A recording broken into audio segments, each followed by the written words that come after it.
One. Hey everyone, how's it going? It is I, the real Randy Chavez, coming at you today with a podcast with Chantalle.eth, who is founder of Board Brand Studios and also co-founder of Metabrew Society.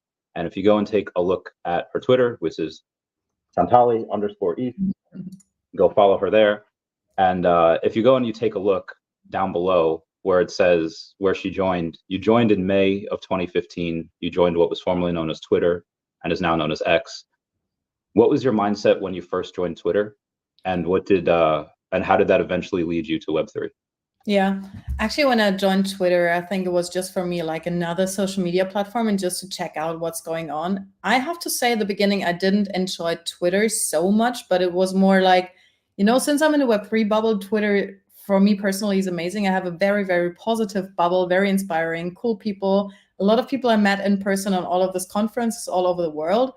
But at the beginning, it was more like, I'm from Germany, so more like the German bubble, which is a bit about news, a bit about what Twitter is about usually. So at the beginning, it was not really active. I would say I'm active on Twitter since about 2 years, probably. So since a bit more than, let's say, 2.5 years since I was more active in the Web3 bubble as a founder and as building something, and not before. Yeah, okay, so most of it was just as a social media, and then when you changed, I guess you kept your Chantalle one, but the Metabrew Society, that one that you co-founded, that's the one that has gone and kind of blown up a bit, over 15,000 followers. Yeah. And last we talked, if you were to get an NFT from there, you would get like a discount, or you get sent beer like once a quarter, right? Exactly. So if you're holding an NFT from Metabrew Society, like a Genesis NFT, you get 240 cans a year for free, delivered to home, like to 45 countries, I think we're delivering at the moment. So it's a lot, and you're not paying like delivery costs or something. So that is like how we started the business, but it's not just Web3. It's more like, meanwhile, a regular beer business, but we started with Web3, and it's like one of the core essence is like thinking and marketing and how to build up a brand new. This is how we started. And what is the floor on those right now? I think it must be about still like $700 US dollars. We were at that point at the beginning, and we sold the NFT for 1,000 US dollars. It's still 750 something. It's going good. I mean, at the end, a lot of people, like most of the people, are holding since the beginning. It's not like really NFT or trading. People are like expecting us to best case. Exactly. But if not, they still get the beer. So this is why the people are holding. So we have a pretty close core community. Yeah, I believe that's it. So even if it was I know it's a little less, but even if it was 800 right now, it'd be about $3.33 per can per beer, and that's just if you hold it for 1 year. Obviously, that gets cheaper the longer you hold it, and then that should go up at some point, because we are now in the early bull market. We've had the Bitcoin ETFs approved, and at least one Ethereum approved ETF yesterday. I don't know. Do you know any details on that? Not really details. I saw it. Actually, I told you before, as I was traveling a lot, I just tried to jump in all the calls. I was kind of postponing to the moment I'm back in my home office. So really just focused on I was reading news, checked out some dates, but at the moment just focused on everything which is coming up, as I'm going next week to NFC Lisbon, and will be another travel week. Awesome. You were in NFT NYC recently, right? Yeah. And you were there the past few years as well? Yeah, actually it was my third year. Second year as a speaker, third year in general. Yeah. I went in 2022, and that was a lot of fun, because that was when the bear market hadn't really taken hold too much yet, and everyone was filled with hope, and you had a lot of newer companies that had raised like a couple $1 million, and they were asking a bunch of YouTubers like, hey, can you do videos on us? Can you do this? And I didn't answer a single one of them. But over the last couple of years, none of those, like 99% of those companies that were there in 2021 were not there in 23 and 24. Can you explain how you guys have continued to go and make revenue, how you survived, and any advice for new upcoming businesses as well? I think what happened since 2022 is that a lot of those projects, especially like NFT projects, didn't have like a really sustainable business model. So they made like the first money with selling NFTs, but nothing after that. And you can't live from that money forever. And if you're not in a bull market, people are not investing more. Usually they're keeping the ETH, the Bitcoin, whatever in their wallets, or not investing more.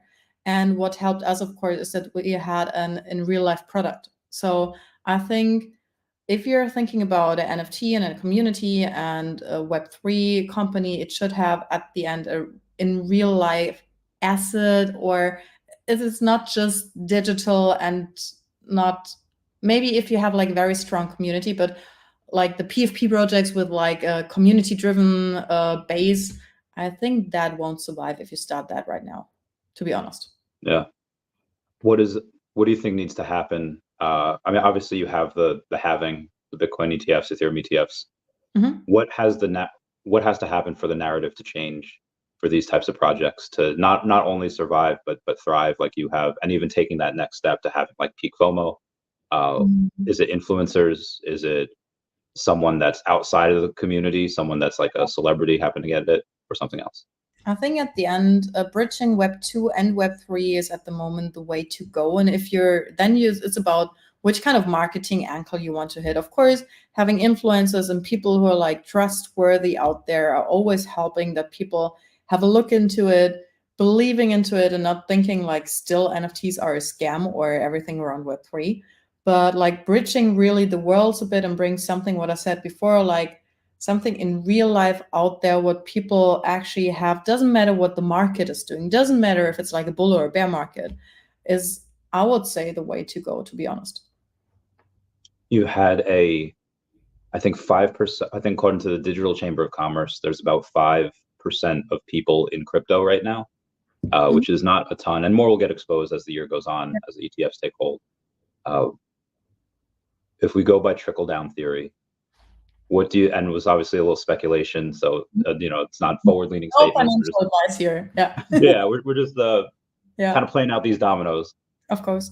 What happens when Bitcoin reaches 150,000 and Ethereum reaches 10,000? What happens to all the people that have found money? Do they be smart with it, and do they diversify, or do they like, oh, I have an extra $50,000, let me go just blow it?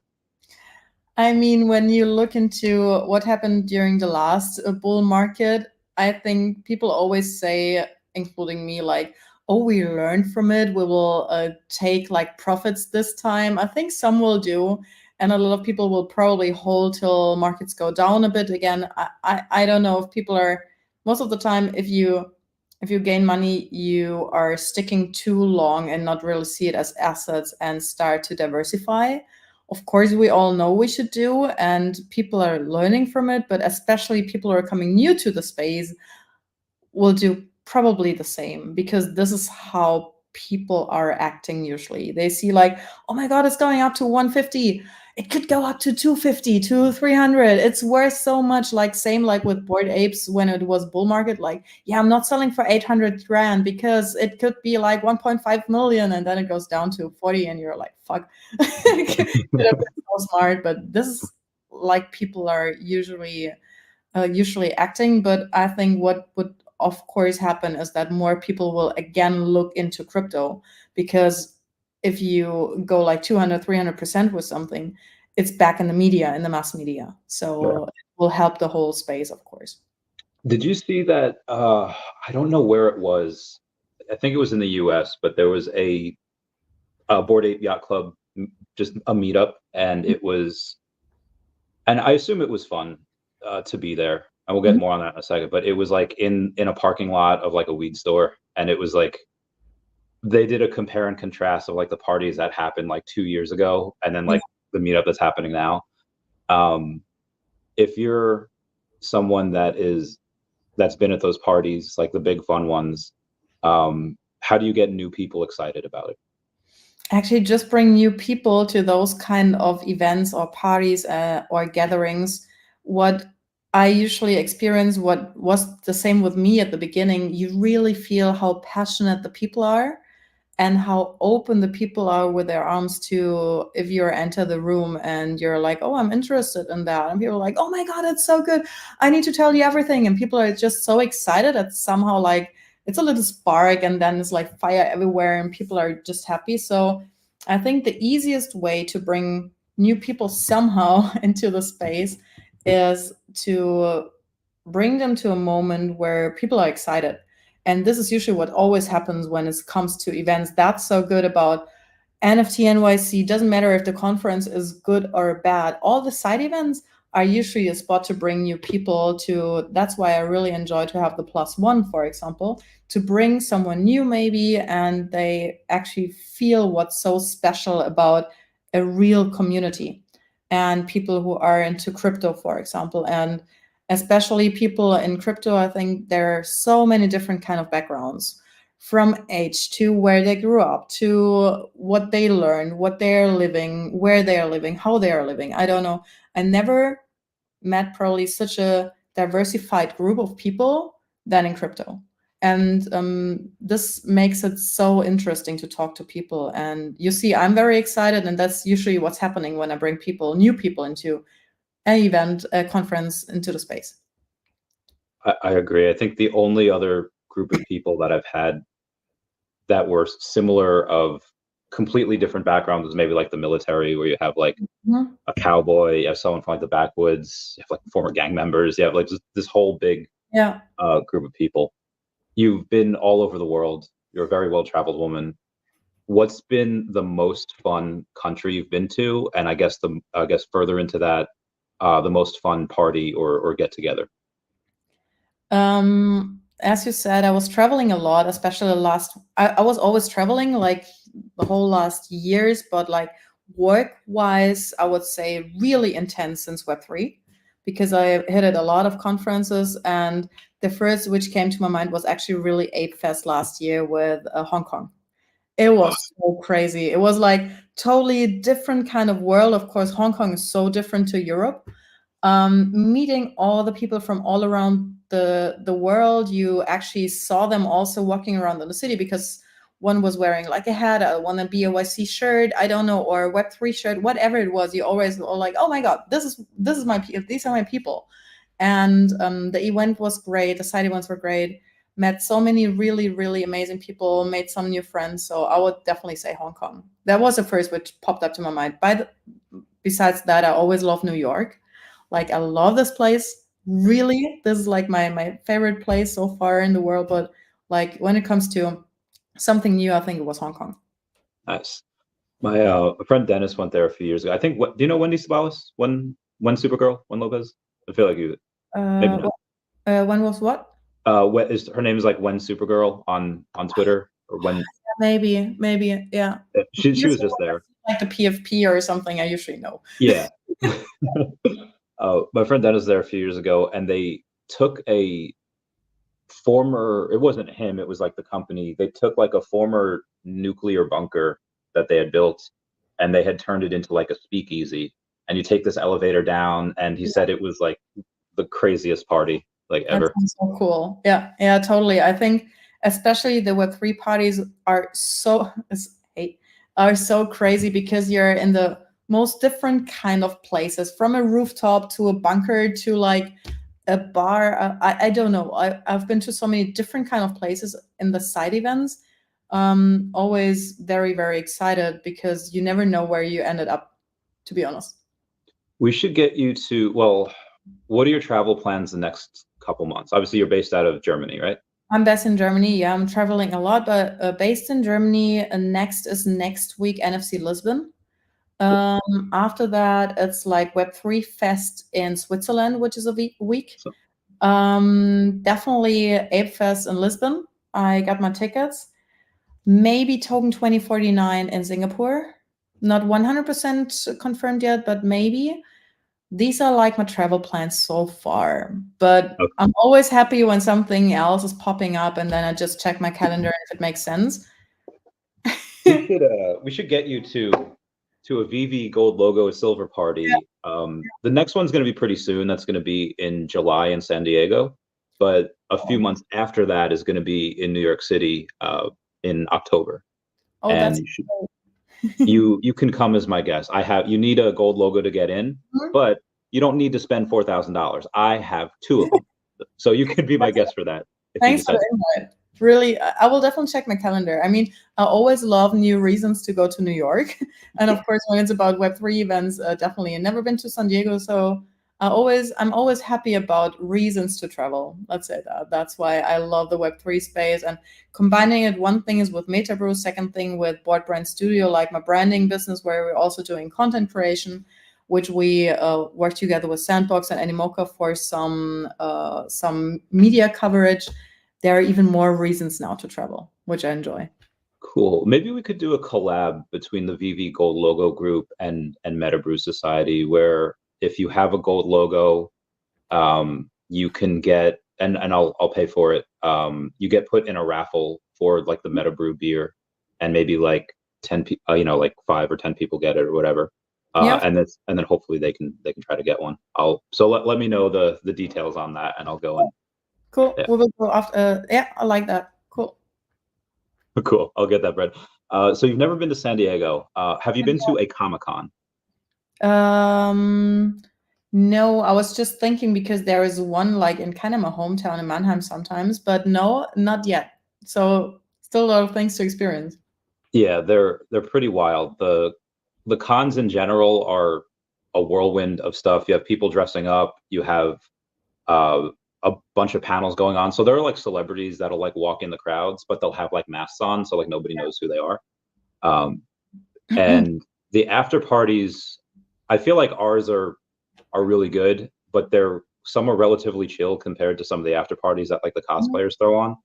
Because there's a lot of legal things, but there's some illegal things that happen at those parties, and it's pretty fun. Have you ever been on like a small cruise around like I've been to New York City around the Hudson, like a 4-hour cruise?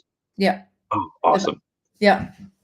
Usually, I think I've been to New York between 15 and 20 times, so I had a bit of a time to do different kind of stuff. And I did that before, but I definitely want to do it again. It's really something something I really enjoy. Yeah. Are you a fan of junk food, like sweets, like? 100%. I try to keep it not enjoy it not so often, but it's like 80-90% living like healthy, but really enjoy the 10% and 20% where I'm just like go for whatever I feel like. So 100%, of course, who not? Well, then we need to take you to Serendipity NYC, where they have like the biggest desserts and the most fun, exciting things. We have that. That sounds amazing. Yeah. Who's been your best travel buddy in all of these? I would actually really say Phil, a guy I'm traveling with since like 6 months. We're working also together at Board Brand Studios. He's doing all the content creation stuff. And I was traveling a lot the last years alone, and now traveling with someone is you actually can enjoy the things together. And I'm not just showing people pictures like, oh my God, that was so nice. You can actually go back and you're like, oh my God, that evening was crazy, and just talk about it. So definitely Phil. Met, of course, a lot of amazing people on the way too. Like last year in Hong Kong, made really really cool friends at last year's conferences. But yeah, I would say so. We have like the same interests and stuff. So also in the bit free time you have in between going to a hockey game or like enjoying just like a really good cup of coffee somewhere outside or the nature, depending where you are. It's like, yeah, I see your photos. Like, oh my God, these look so cool. These look so fun. I'm jealous. Yeah. As OMI goes up later this year, I'll be doing a bit more traveling. I mean, I'll be doing the Comic-Cons and Vegas and all that, but a bit more. What part of Germany are you in? I usually go to near Kaiserslautern, near Ramstein Air Base. Actually, not Kaiserslautern is actually not so far. I'm like kind of in the middle. It's called Mannheim, Heidelberg. So Heidelberg, Mannheim had also like an airbase some years ago. And this is where I'm coming from. The good thing is it's just like 1 hour to Frankfurt Airport, which is like the best airport if you want to travel in Germany. And I need like 2.5 hours going to Switzerland, 1.5 to France. I'm like really in the middle of Europe somehow and in the middle of Germany. So it's not so far to different kind of cities. It's really good if you're traveling.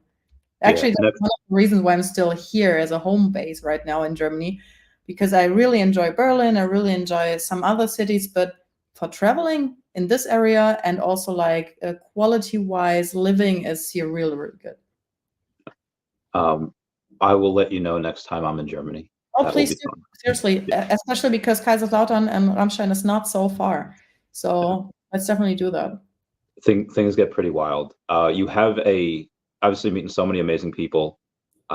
You can't go too far in a video game and be too successful without having a couple of enemies come in the way and haters. Mm-hmm. Recently, you got so popular that people are making fake profiles of you. And Mm-hmm. is that what's that been like, becoming so notable that you have people that are trying to pretend to be you? I What do don't you know. feel like? I still haven't sometimes realized it. I noticed because I had like 20 DMs at X, and some people are writing in on my timeline that someone like did a second account, and actually was pretty good, just like copied almost everything. So that's what I posted. I also have on LinkedIn about 12,000 followers plus minus. So what I want to say with that, when I'm traveling somewhere, it's sometimes crazy that people are coming over like, hey, I'm following you. It's glad to meet you in person. Or we were interacting a while ago. And most of the time, especially in Web3, I don't know the people because they have like just the PFP. And I'm the one always showing, not always, but often showing like my face because I really want to network and connect with the people. So it's working because people are coming over. But it's sometimes so weird because I don't know the people, but it feels like people know what I'm doing and where I'm in the world. And I'm like, yeah, of course, because I'm posting about it, but still haven't sometimes processed it and realized that actually there are a lot of people coming over, especially when I was in New York at NFT NYC. Of course, at the side events, crystal clear, but I was walking through New York at night at 1 or 2, and someone was like, Chantalle. I'm like, what? Oh, okay, Web3 people. So yeah, crazy, weird, but opens a lot of great conversations, and I really enjoy to interact with the people. So it's not about, oh my God, so many people know me, but it's a good door opener to get to know new people, open doors. Of course, also probably we wouldn't be here if I had just like an account with like 5 followers. So I really enjoyed the talks, which are the result of that a lot of people are following me since some months. Yeah. In your travels, you obviously, between networking, meeting new people, you learn a lot. Oh yeah. What's been the most astounding fact that you've learned the past year? Actually, I think I really enjoy. I'm sometimes very fast with answering, of course, and try to not interrupt people because I'm actually really interested in what they're saying. Just sometimes the brain is working too fast, and I'm like, blah, blah, blah. And then I'm thinking like, no, I just want to listen first. And what I want to say is I really enjoy the talks and get to know what I said before. Like you have so many different kind of people with backgrounds in a space that you learn so much about different kind of countries, about how people were growing up and what they experienced in life. And at the end, get to know yourself also better. So it's not only about business opportunities and making money and all of that. It's more like all the traveling and meeting those different kind of people. I would never meet those kind of different kind of people when I just stay in my hometown and be around my bubble somehow.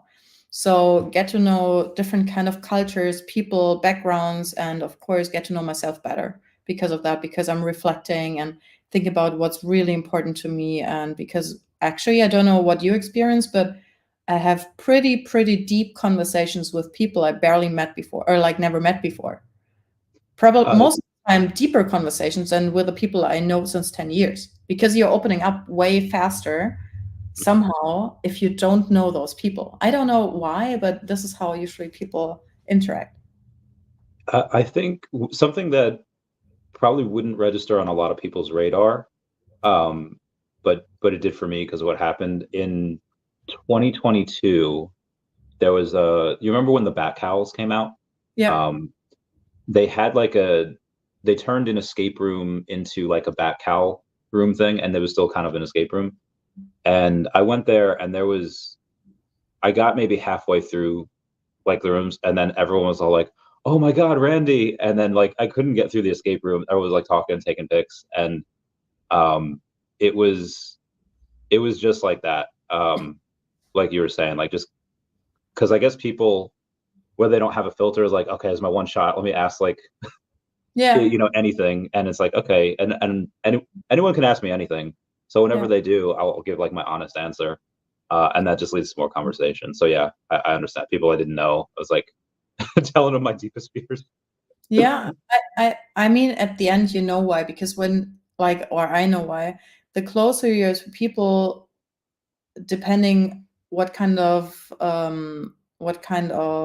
connection you have to them, the more you don't want that they, for example, have bad thoughts or worrying about you, or get you in another light that you want. With strangers, it's different. And that's why I really have, not because I'm holding back usually, but for example, when I'm talking to my family, I really have a good relation to my family, but we don't have, or I don't have that kind of relation that I'm going super deep how I feel right now, because I don't want my mother to worry, because I know I have my shit together and I'm fine in general. But if I have like a maybe not so good day, I won't reach out to her. I'm like, I'm worrying about this and that, because she will not let that go tomorrow. She would think about that like 2 months. And I would have let go that, I don't know, in about 2 days. But when I talk about with strangers or like closer friends, it's different, because they get that more like in the bigger picture. I don't know. So yeah, very long answer, but I would say really like the deep conversations and got myself better. The world in general, new perspectives in general is like the big thing for me with traveling. There's a recent comic I read about Spider-Man, and one of the lines was, "Everyone wants to be Spider-Man, but nobody knows what it's like to be Peter Parker." So everyone sees like the fanfare, and they see the posts, and they see the fun. What is hardest about being Chantalle? Um, that's, by the way, this is a very, very good picture, what you just made up, and also like a good question. I would say probably that I love to travel. I love building businesses. I have employees. I'm building up now the content creation part, but getting all the things sorted out and like while traveling, being always reachable and all, and I care about the people around me, makes sometimes that you totally forget to, I'm pretty good in living the moment, but like focusing sometimes on yourself, because you're doing like everything for everyone, which is good. I really, not just saying that, I really enjoy that, but like dancing on all the, we said in Germany, dancing on all the weddings at once, Yeah. and just take care of yourself. I would say that, you know, my clients are happy, my employees are happy, still sometimes reaching out to my family, to my friends, they're all fine, but I feel like I can't be there for everyone 100%, because I do so much. But on the other side, I really enjoy doing all the things, and I don't want to cut something out. So this is, of course, sometimes a struggle where like I have like a never-ending to-do list, which every one of us has. But when I see like it's growing, and I'm like, I don't know how to manage that. And the next 2 weeks are travel weeks. And I would say that in general, I'm really good. But I'm self-employed since like 9 years, meanwhile. And I know myself pretty good, that I know when I need a break. Doesn't mean like a break for a week, but when I'm like, for example, I'm in call since about 9 hours something.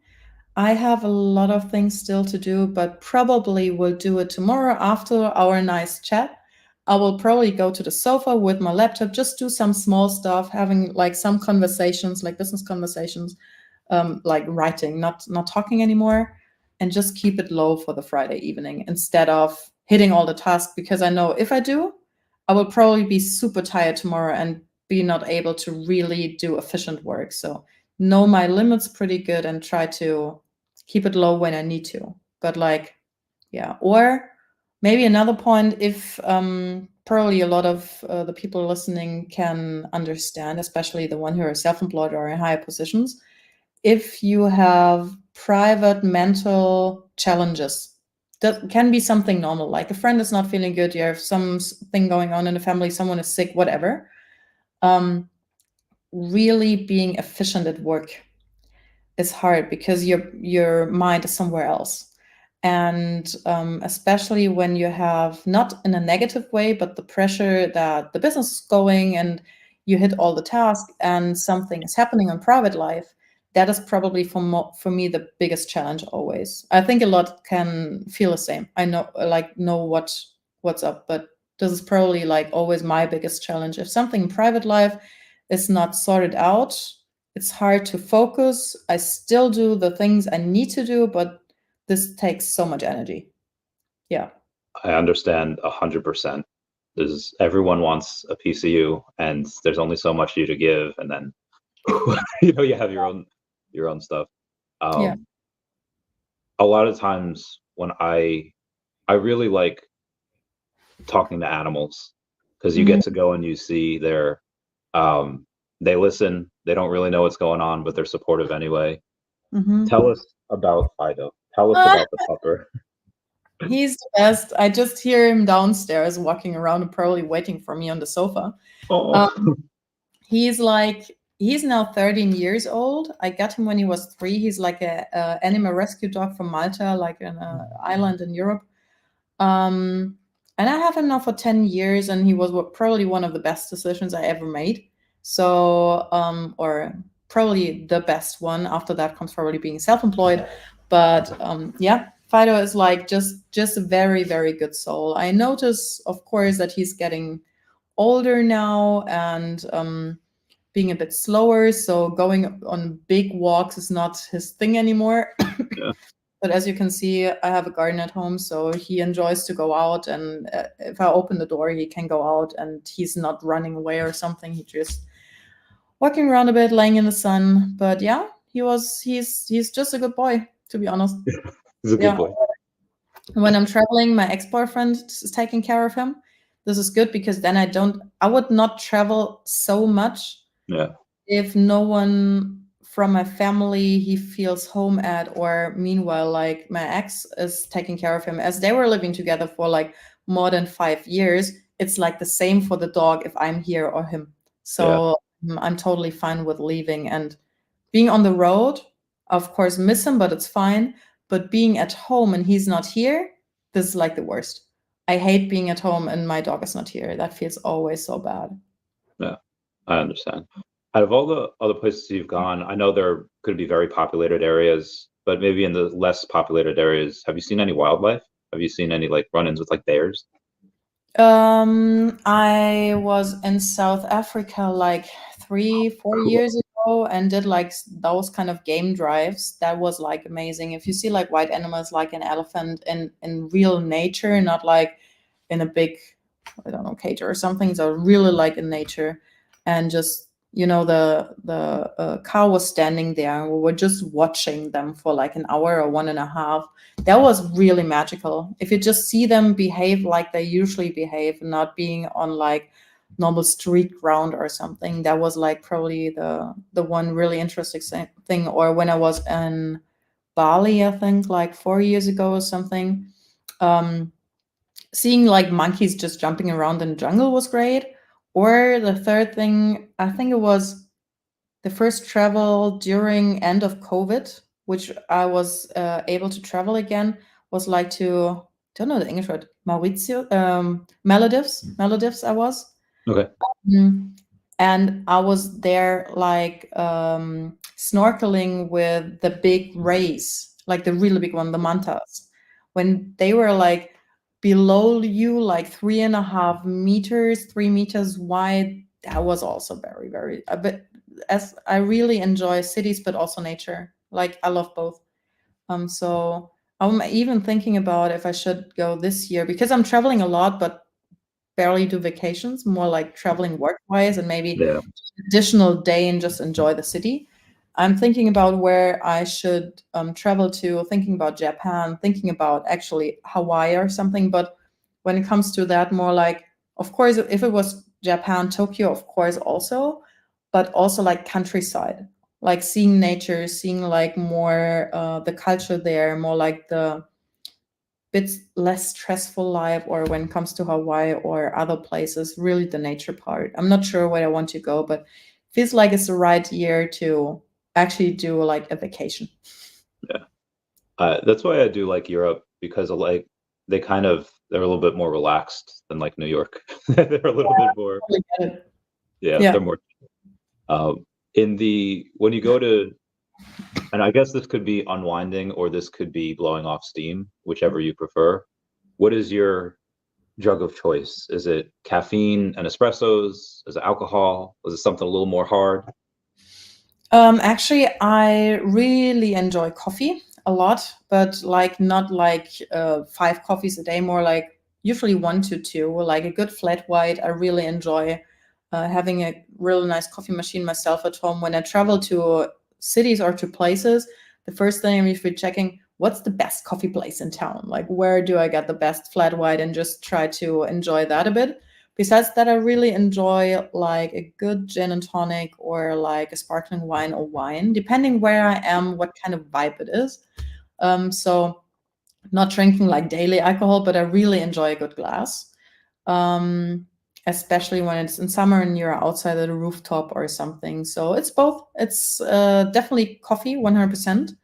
But also like a good glass of, as I said, gin tonic, sparkling wine, wine itself, and if it's a really, really good bar, an espresso martini. But it has to be a good bar, because they can fuck up so much about an espresso martini. It's just like 3 or 4 components, but sometimes it's too sweet, sometimes the coffee is bad. So, but if it's a good one, I really enjoy it. Yeah, espresso martini. I'm usually not too picky when it comes to like beer. I don't really like if it's too dark. But for the most part, I'll like pretty much anything. There was probably Long Island iced teas. Those are peak. But the cheap part of me and the taste part of me, I really like peanut butter. So I like peanut butter whiskey. Do you drink any of that? Never tried peanut butter whiskey before. Yeah, it's called Screwball. It's really good. I need to write that down. I'll message it to you. 10 out of 10 would recommend. On the next outing that you're going to, I know you said you have a couple of work trips and all that. Where's the place that you haven't been yet? And if there is no event there, would you make an event yourself? Oh, that's a good question.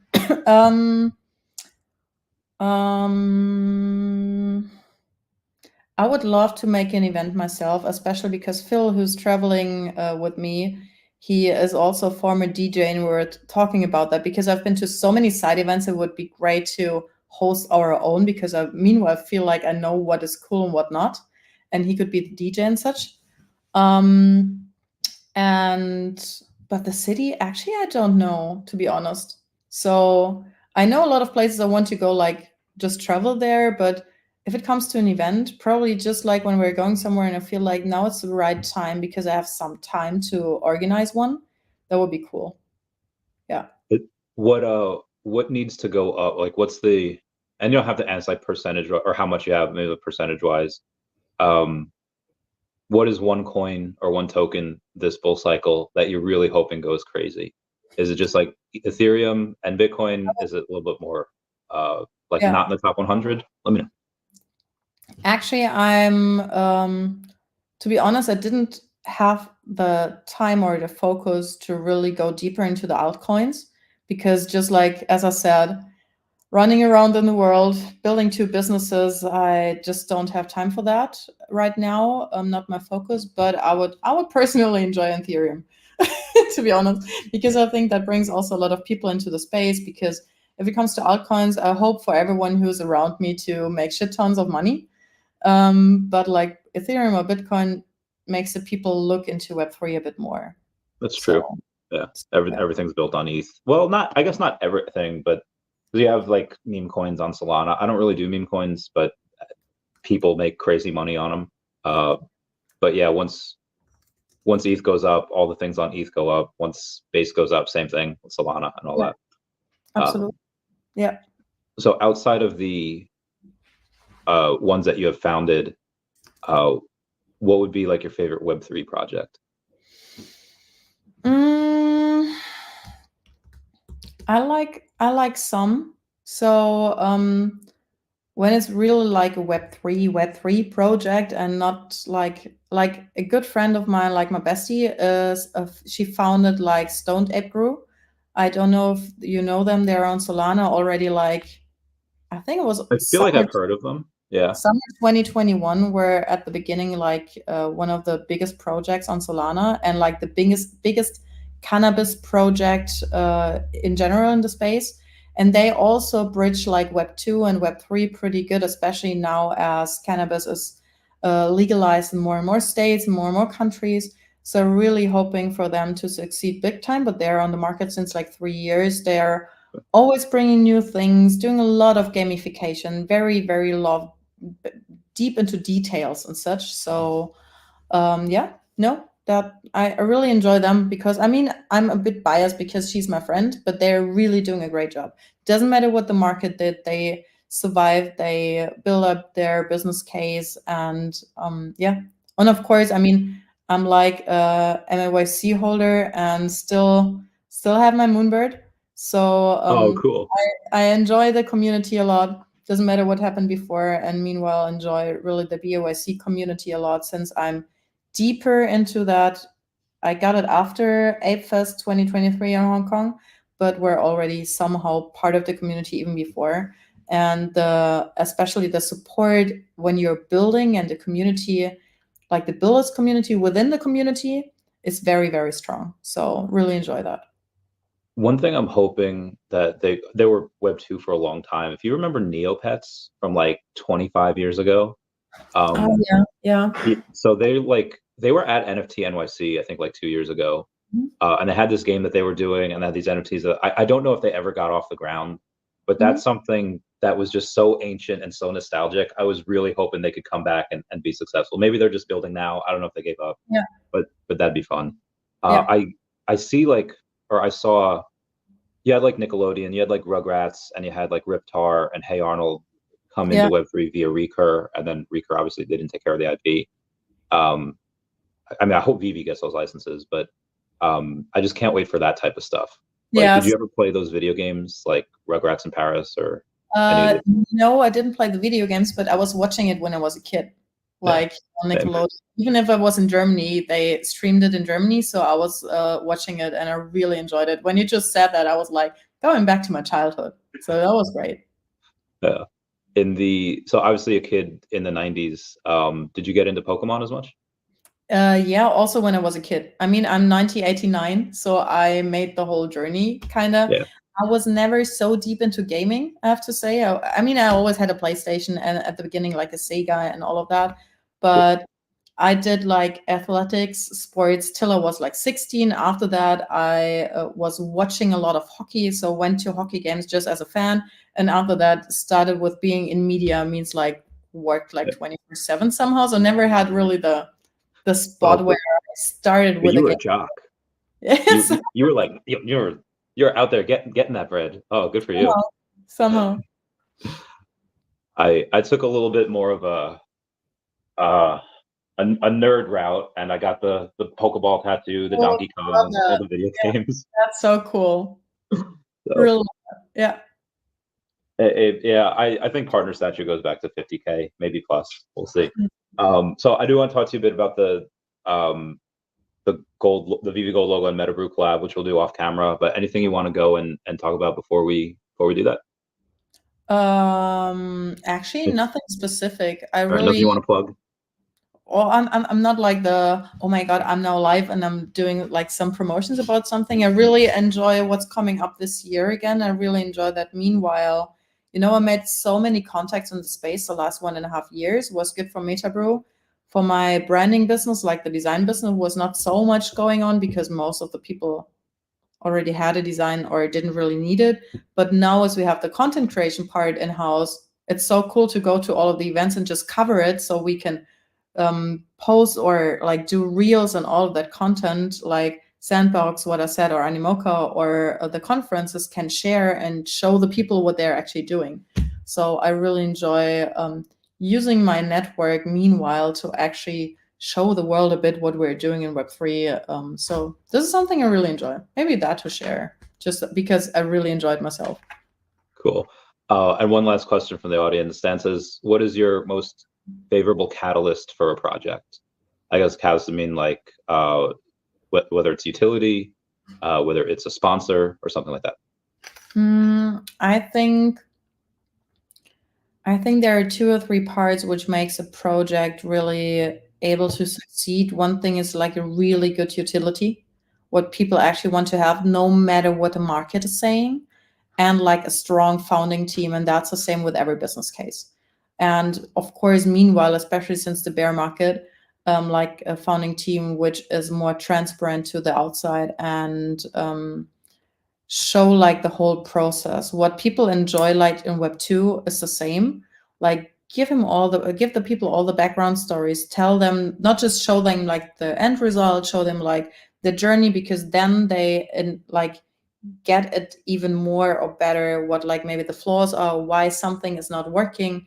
And people are actually very understanding when you tell them what's going on behind the scenes. So definitely utility and like a strong founding team, which are able to be just transparent and not lying around or something. Yeah. Okay.